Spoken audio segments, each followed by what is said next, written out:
There are things we just don't talk about.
Good evening, good morning, good noon to whoever is watching us, and welcome on behalf of Solidarity Tel Aviv Human Rights Film Festival. With us today is the distinguished producer and director Carl Rettinger from Germany, and we're here to discuss his marvelous film, The Red Orchestra. Actually, it's the first international screening of this film, so we're both very pleased, honored, and delighted to have you with us, Carl. Thank you for sharing this screen with us. And I'd like to start with a very simple question about yourself. I think some of our audience may not be familiar with your previous work. So if you could tell us a little bit about what you've done so far and where you come from and what brought you to filmmaking. Yeah, I grew up in a small village in a family of wine growers in the southern part of Germany. And in the 60s, I became interested by the ideas of the student movement and hippies and rock music, blah, blah, blah. So I needed to go to Berlin, and I studied there film, theater, media. And then I worked at the ZDF broadcaster, public broadcaster, as commissioning editor. And after 10 years, I started my own company with a colleague, and this is in Cologne, and I'm mainly working as a producer, but I started already before I went to Berlin with Super 8, and I always did some films, but let's say all 5 or 6 years. It's not my main profession is to be a producer. And actually I co-produced 2 films from Israel too. And so I do films where I have the feeling nobody else is able to do them. They need to be done, and I'm the only one who is able to do them in a way, yeah. Okay. First, I'm curious about what films are they, if you could tell us, the Israeli ones that you produced. Yeah, I co-produced the film of Nadav Shiaman, The Champagne Spy, a beautiful film, yes, indeed. 2006 or 7, I suppose. And I co-produced by Thomas Hyman, I Shot My Love, a totally different film. So yes. I'm not dedicated to certain styles or certain topics. I'm dedicated to interesting stories, interesting ways of filmmaking, and interesting characters. So what was it about the Red Orchestra that attracted you, or at least attached the feeling of it must be done? Yeah, I think the first information on the Red Orchestra is going way back to the 80s, but I didn't have the feeling that can be a film done because all the people are dead, and just talking heads was not interesting for me. And also the research, historical research had a lot of flaws. And then the reunification was very important, because then the history, the perspective on the Red Orchestra became quite different. You could say through the different point of views coming from the East and from the West. And so it took a while. Then it's interesting that the only book, or after the propaganda books of the 60s, 70s, which tried to tell the whole story, not only Berlin or only Brussels, but the whole complex of it, was done by an American writer, by N. Nelson. And this was 2010. And this was, in a way, I had the feeling also there must be a film on it, because still people don't know, because the Red Orchestra always was a kind of taboo. There was, at least in the West, there was the White Rose resistance, which was based on the Protestant church. And there was the group around Stauffenberg, which was military. This was the good resistance. And the Red Orchestra was the bad resistance, because there were some communists involved. So, and in Eastern Germany, they made heroes out of them. Also, they were misused by the KGB, by the Soviet Union Secret Service. So this is, in short, more or less the background. And I felt there needs to be a film done. There were some singular films on single characters, quite okay, but nobody did a film on the whole subject. And I tried to do it. It's a bit pretentious, I agree, but that's what I wanted to do. I'd like to insist for a moment on your feeling of why did you think that it is urgent, or is it a must to do it? What in the story or in this historical event made you feel that it is a must to be done film? I think there are two aspects. One aspect is that if there are two sides of Germany coming together, we need to talk about our history. There needs to be a reunified history with different perspectives, totally okay. But as we see today, politically, the eastern part of Germany and the western part, there are big differences. And so I think it's very important.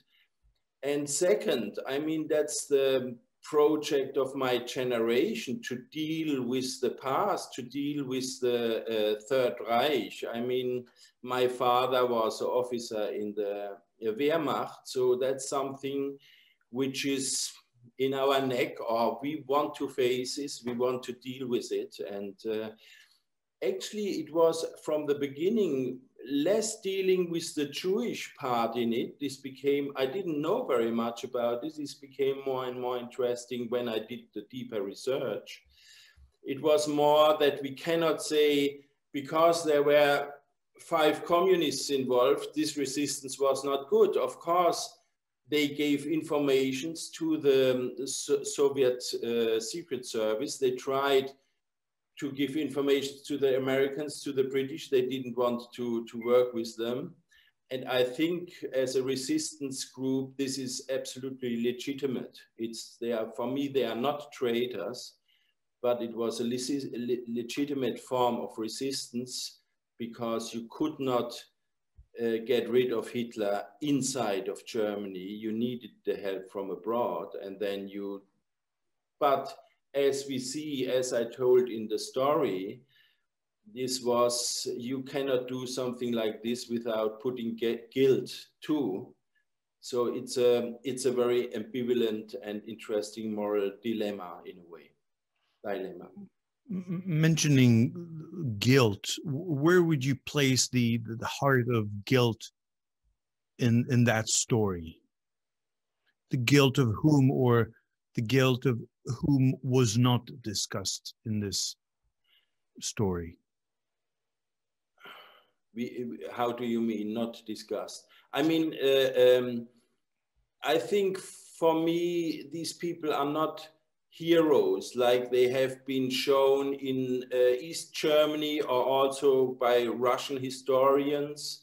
They were seen as heroes, but they are people, normal people, which took the responsibility to fight against Hitler, and they have my respect. But if you do something like this, you risk the lives not only of yourself, but from other people who are involved, from your family, and so on. So in this respect, or let's say somebody like Leopold Trepper in the group in Brussels and Paris, he was a revolutionary. He was interested to have a world revolution.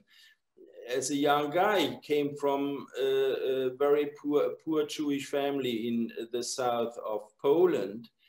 And I think this is absolute, you can understand it, and he has my sympathies.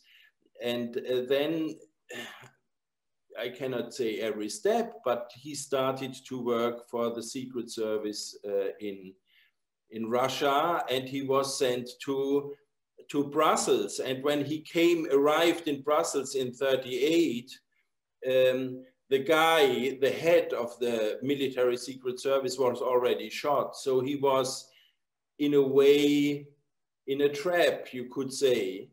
The world revolution became really a kind of, what could you say, chimera, you say in German. And he tried to do a good job to fight against the German Nazi rule in Europe.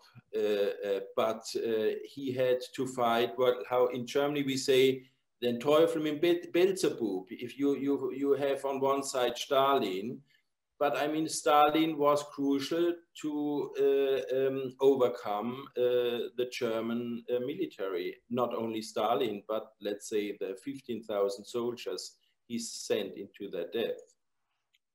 What can you say about what you think or what you know they knew of Hitler that made them so radically committed to eliminating him from their perspective? Because obviously it must be so different from what we know and understand him now. But for them, in Germany, in Berlin, the group in Berlin. Yes. Yeah. Yeah, I mean, this was very clear. I mean, everybody who had open eyes saw this is a dictatorship. I mean, Harold Schulze-Beuys, who is one of the main characters of the Red Orchestra, he was writing, the head writer of a left-wing kind of magazine. And the SR already in 1933, directly March, 1 month after Hitler became Chancellor, they raided and killed one of his friends only because he was Jewish. And it was only his mother who put him out, because he came from an old, well-known military family. So this was the only reason, I suppose, that he was not killed either. So it was very clear, and these people, they knew about, because Schulze-Beuys, he was inside of the air ministry for how do you say, air Luftfahrt, aviation. And he had all the background informations about the military plans and the rearmament of Germany, which was forbidden, but against all rules. With the help of the Russians, they built up arms, they produced a lot of tanks, everything. They knew this can only lead to war, and they were really against it. It was not just a kind of moral question, it was also to save the lives of also German people. So they felt the urgencies, but they were very few, and it took a lot of courage. You need to risk your life to openly resist Hitler. For me as well, it was a film about courage. I always, when I look back at these scenes of history, I always try to imagine myself, how I would deal with such situations where it's obvious that your life are at risk, and one really can never tell. I mean, you can assess yourself and say, I'm dignified and I'm courageous, but you never know how you will react. And I look at these people, and clearly, as you said, it's obvious that they were willing to risk it all. I mean, they were so tenacious in their intentions and actions that one, in so many senses, cannot but admire that willingness and that performance of courage. Did you also feel that awe toward their action? Of course, yes. I mean, what I said at the beginning about the guilt, this is not the main aspect. The main aspect is the courage. But what the film is dealing about is that if you go into action and you don't do it just for yourself, but you have people around you, and then of course you risk not only your own life, but also the life of others. And this type of risk you need to enter. And I think this makes it for me very, very interesting, and we can learn out of this experience, because as we see today, we always thought, oh, the free Western societies, democracy, blah, blah, blah, it's for granted, but it's not. It's not. Things can change again. And so when you do something against a dictatorship, if it's in Belarus or in Philippines or wherever, or in China, Hong Kong, as we see today, these are very important historical, how can you say, things we can learn of. One of the more familiar critiques is that, in fact, democracy is one of the more rare and frail forms of governance in the history of sapiens in general, meaning most of the time, in most of the places, it wasn't democracy. And yet, for us, those who enjoy it now, it seems so trivial, banal, as if there's no chance it would collapse. But it seems to me that if you revise the history of Germany, at least before the war, there was a sense that democracy there will strive, will triumph all the hurdles. And yet Hitler came to power under the reign and the pretext of democracy and did what he did. So it seems like there is a lesson, a relevant lesson, as you mentioned earlier. I'd like you to elaborate a little bit more on that, on the fragility of this democracy. Yeah, let's say it like this. I mean, first, how you could ask yourself, I think the history of mankind and these autocratic political societies had much to do when mankind settled down and blah, blah, blah, and they started to fight about their wealth. It has a lot to do with wealth. But anyway, you can discuss a lot about this. But the German democracy started in 1918. So it was 15 years until 1933. And we had the world economic crisis, which was incredible, much harder than today. So in Germany, for certain times, 40% of the people had no work. So people really had hunger. So of course, in this situation, people, they were manipulated too, like we can see in the US, we can see everywhere. There are media also part of the story. So, but Hitler never had the majority of the votes. Yeah. He was put to power by Hindenburg, who was the president. And directly after this, they changed, they stopped the Reichstag, the parliament. And so in a way you could say he was not elected by the majority of the Germans. Also, the whole society is responsible. And I feel also that my generations and the next generation to come, need to feel responsible what happened there.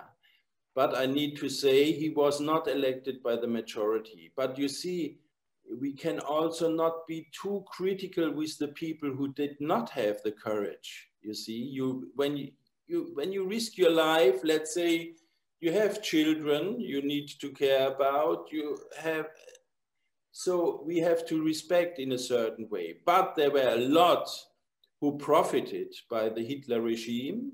They got a better life out of the wealth coming from the Jews sent to the concentration camp and so on. So of course, there we need to analyze very well. And also these circles and the brutality which happened and the military aggressiveness, which was, of course, there were millions involved. That's no question.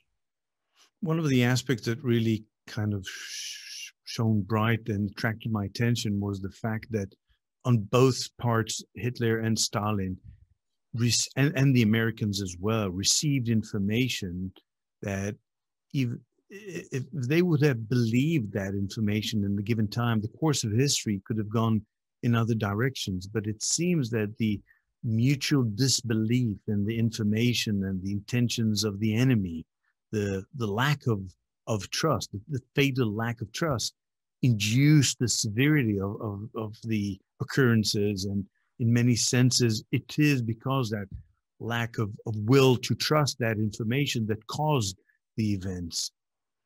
And for me, it was in many senses a lesson. I mean, because we know that also from our immediate history. For example, in the Yom Kippur War here in 1973, Israel did have information that about the coming attack, and yet the people in charge did not really believe, even though the source, the intelligence force was a reliable source, did not choose to follow that information to prepare the army, and the consequence, of course, was devastating.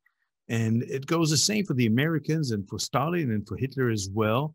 And I want to speak a little bit about what you learned about the devastating cost of mistrust in human affairs from that story.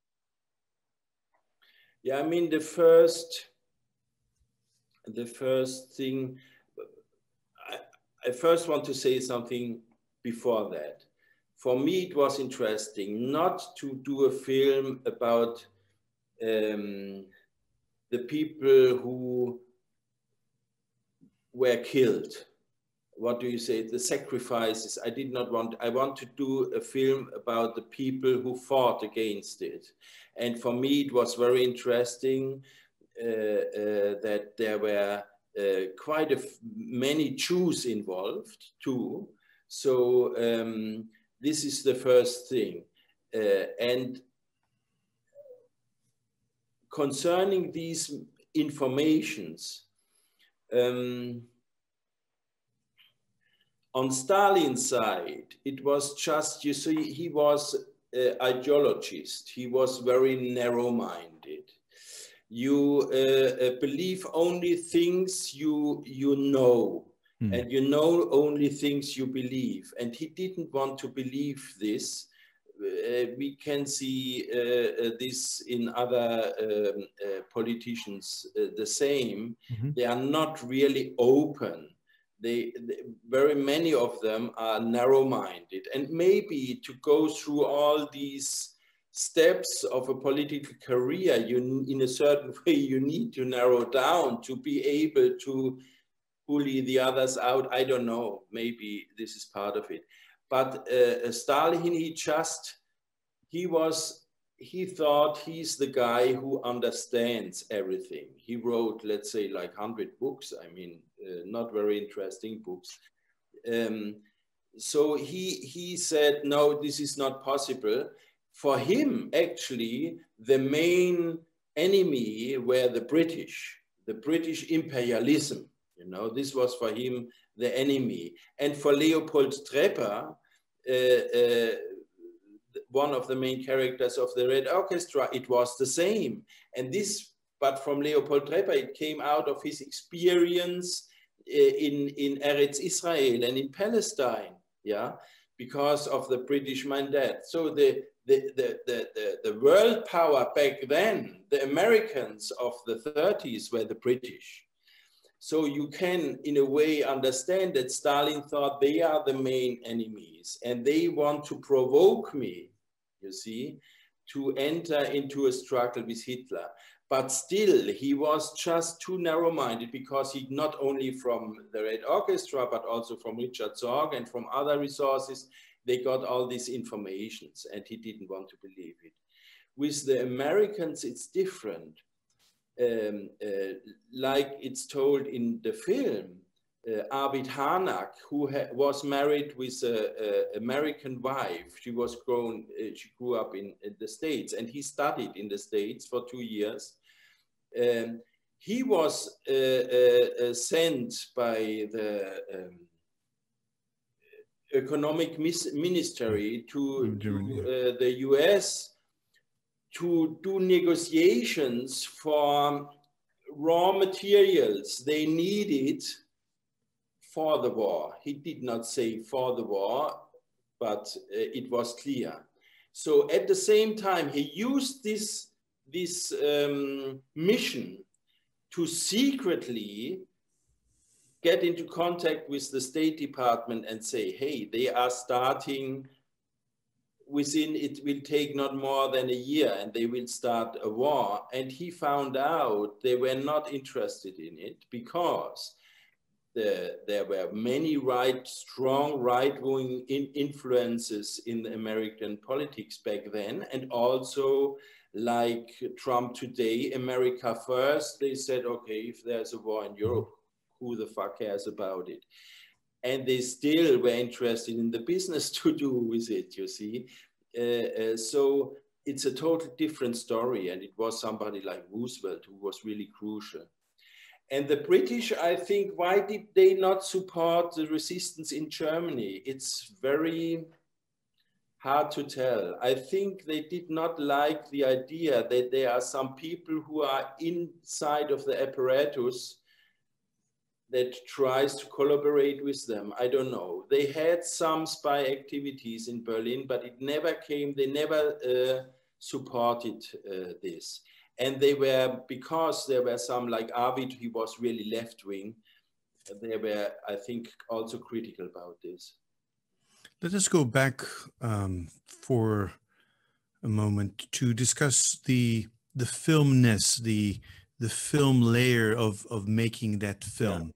Obviously, you had the East German series, and then you had people who contributed in the form of testifying their own personal story and their own personal involvement in the story, first, second generation, etc. What really attracted my attention was the feeling that I got through the screening that this film kind of glides in between the layers of fiction and reality, in the sense that it was made very very clear to me that you are, as a director, aware of how you can connect, put side by side what we call archive and yeah. True. And it seems to me that you played your own orchestra in the sense of how you kind of weaved together these layers. Can you share with us a little bit how it all became a structure in your mind and how you actualized it? Yeah, that's a very nice metaphor. Thanks for this. With the orchestra, it's true, and maybe that's because I started already in the 90s to work a lot with archives and also with TV materials, fiction, and so on, and to do this kind of collage and montage and so on. So that's the kind of craftsmanship background. On base of this, I could do this. I mean, the basic idea was, it's not just a film by Eastern Germany. It's a huge 70mm cinema project, one of the biggest films done by the GDR, which was shot in 1970. And I found out that in Western Germany, in the same year, also the release date is 2 different years, was a 7-part miniseries, TV series by France Television and West German Television, was done more or less in the same year. They shot in the same street in Brussels, a few months difference. And I was interested in this. So it's 2, and both films in a way tell only half of the story, yeah, and they are still, I think the Western German series, it's okay, but it's and also the East German film has very interesting aspects too, but they are still very one-sided. And the basic idea was to make a kind of a reunification of these 2 films, you see, which of course is a very abstract, high concept idea, which in a way is very hard to combine with the idea to tell a story and not to do a kind of minded, rational kind of reflection, media reflection. So this was the first idea. And then I had all these descendants.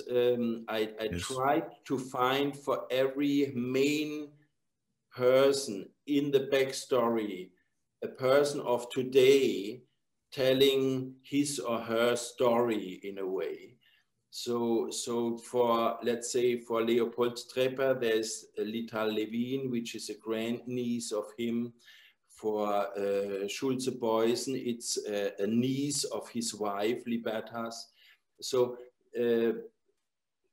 this was to be done because, and the problem is for a film like this, for each character, you have the actor in the film, you have the real person on photographs, and you have the descendants today. So each character has 3 people already.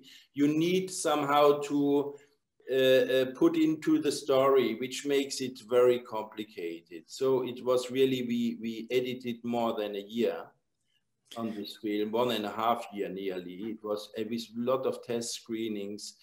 It was a complicated process, but I knew I could do this. The real problem for me was still to not just to use the fiction materials as a kind of reenactment, yes, but certainly. to, from time to time, to reflect, yes, what about the reception of the Red Orchestra in the 70s, which, yes, so, I think this was a crucial, yes. Yeah.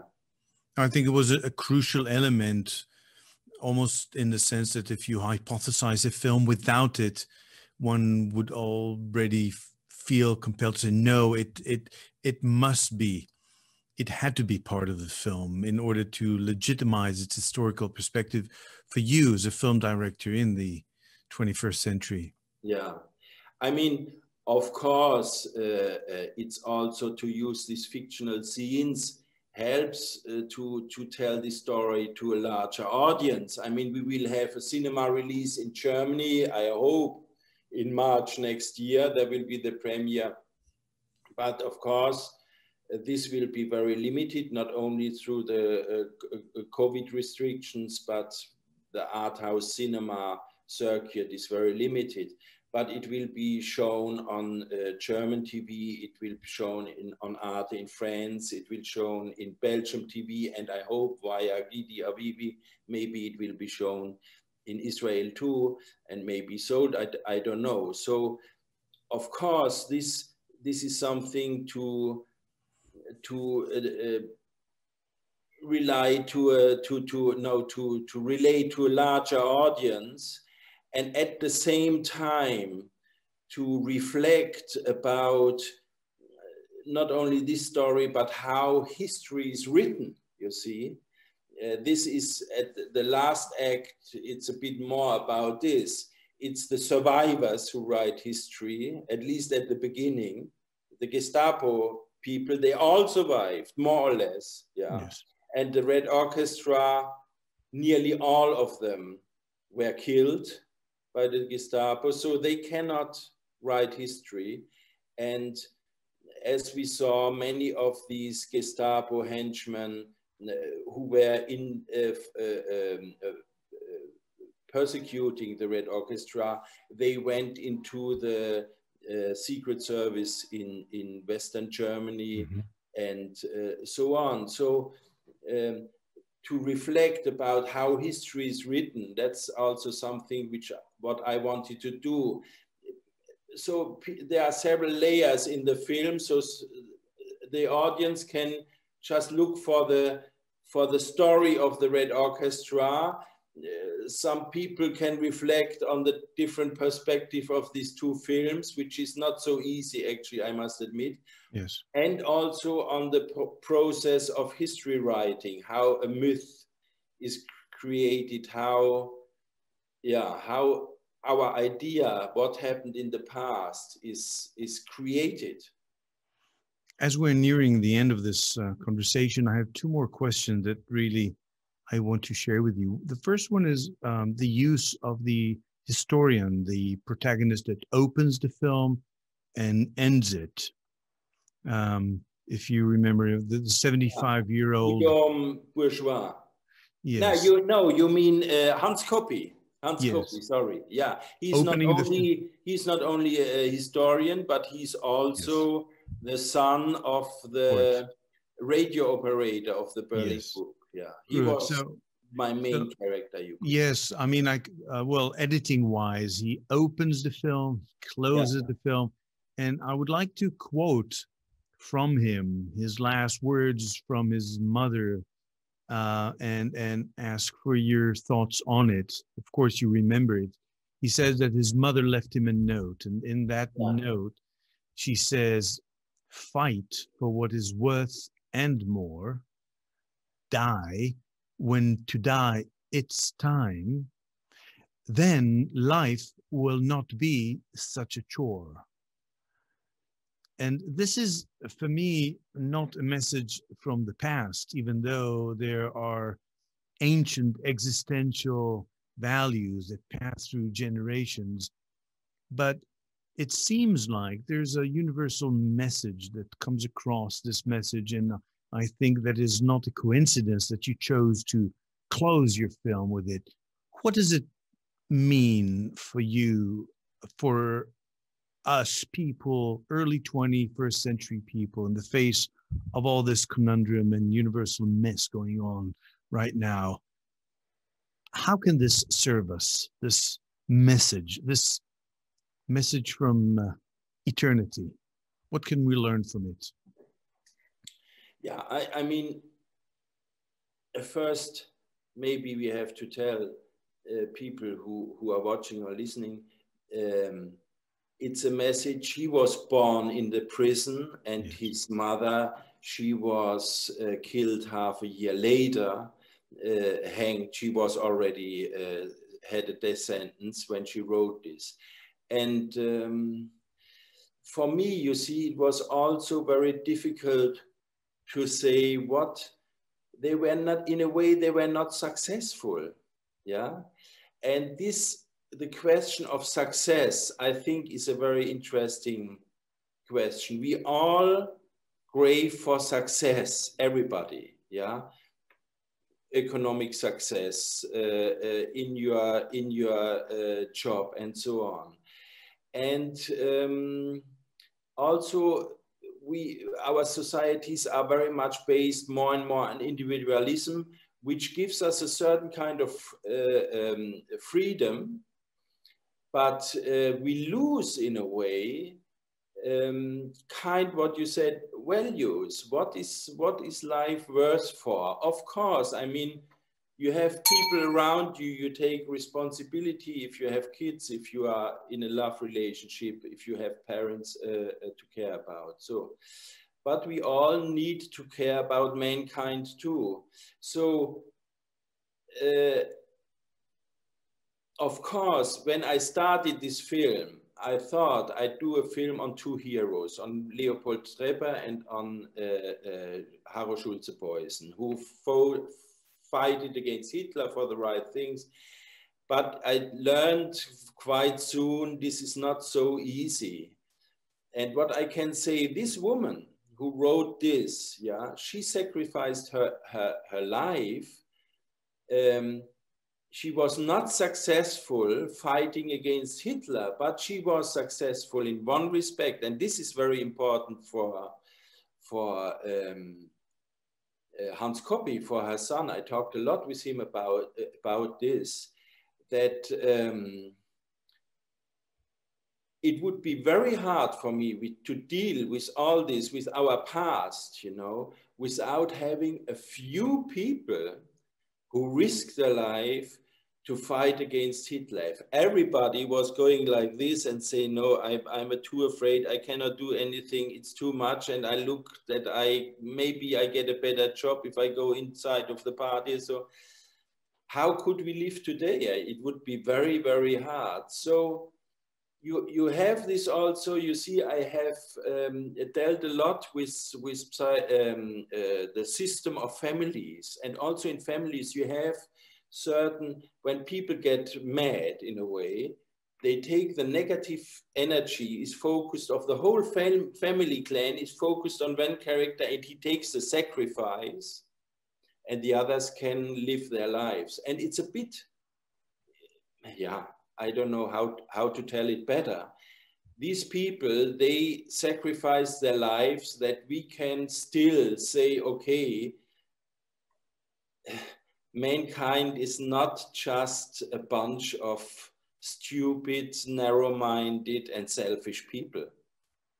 Yeah.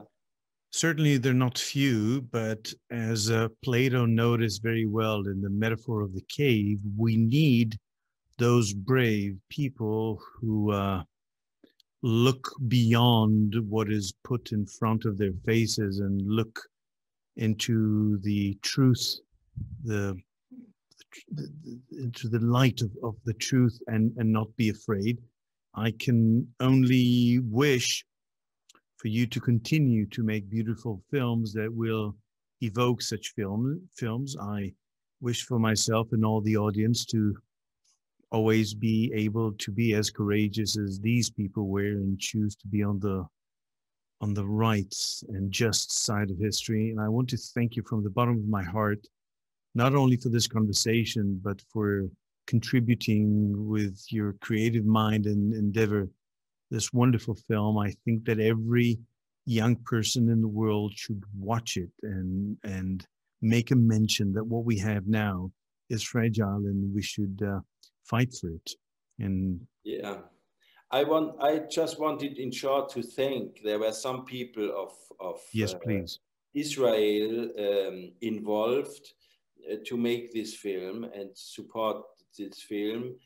First, Judith Kafri, the writer, who helped me a lot with the research. She wrote a very, very nice book on Sofia Poznanska, one of the protagonists of the Brussels part of the Red Orchestra. And Gidi Avivi was co-producer, and also the archive researcher, Lily Yudinsky. She helped me a lot. It's a pity is because of the length problems, there are so many visuals left she found for the Israeli side of the story. Yeah, so thanks to them. It's a large group of people who had been involved in this project, of course. Carl, thank you so much. Yeah. Yeah, I hope people will see it, and thanks for your interest. Thank you for your work. It's been a pleasure. Bye-bye. Okay. See you. Ciao. Bye-bye. Bye-bye.